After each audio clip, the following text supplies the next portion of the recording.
లోకం వెనుక పరిగెత్తడం సులభమే, కానీ లోకాన్ని సృష్టించిన దేవుని ఉద్దేశాన్ని తెలుసుకోవడమే అసలైన విజయం.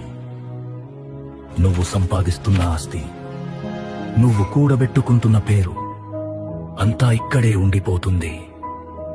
అందుకే లేఖనం సెలవిస్తోంది, ఒకడు లోకమంతయు సంపాదించుకొని తన ప్రాణమును పోగొట్టుకొంటే వానికి లాభమేమి? నీ ఆశలు, నీ కోరికలు కేవలం ఈ భూమికి పరిమితమైతే అవి రేపు గాలిలో కలిసిపోయే నీటి బుడగలే. కాని ఒక్క క్షణం ఆగి ఆలోచించు, ఈ అనంతమైన సృష్టిలో నీకంటూ ఒక ప్రత్యేక స్థానముంది. నీ శక్తితో నువ్వు సాధించేదానికంటే ఆయన నీ కోసం సిద్ధం చేసిన ప్రణాళిక ఎంతో గొప్పది. నీ కొరకు నీవు ఈ లోకంలో ఏమి దాచుకున్నావు అనే దానికన్నా దేవుడు నీ కోసం ఏమి దాచి ఉంచాడో దానికోసం వెదకడం నీకు మేలు. ఎందుకంటే ఆయన వాగ్దానమిదే, దేవుడు తన్ను ప్రేమించు వారి కొరకు ఏవి సిద్ధపరచెనో అవి కంటికి కనబడలేదు, చెవికి వినబడలేదు, మనుష్య హృదయమునకు గోచరము కాలేదు.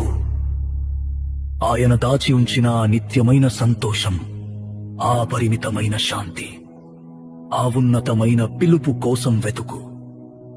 లోకం ఇచ్చేది తాత్కాలికం, దేవుడు ఇచ్చేది శాశ్వతం.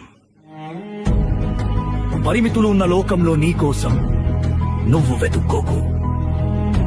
అనంతమైన దేవుని కృపలో ఆయన నీ కోసం దాచిన అద్భుతాన్ని వెతుకు. ముందుగా ఆయన రాజ్యమును, నీతిని వెదకుడి, అప్పుడు అవన్నీ మీకు అనుగ్రహింపబడును. ఆ వెతుకులాట నీ జీవితాన్నే మార్చేస్తుంది. నీ జీవితానికి అర్థం ఈ లోకపు ఆస్తుల్లో లేదు. నిన్ను సృష్టించిన తండ్రి నీ కోసం దాచిన ఆ అమూల్యమైన పిలుపులో ఉంది. అది కేవలం ఒక మార్పు కాదు, అది నీ ఆత్మకు దొరికే అసలైన గమ్యం. ఆమేన్.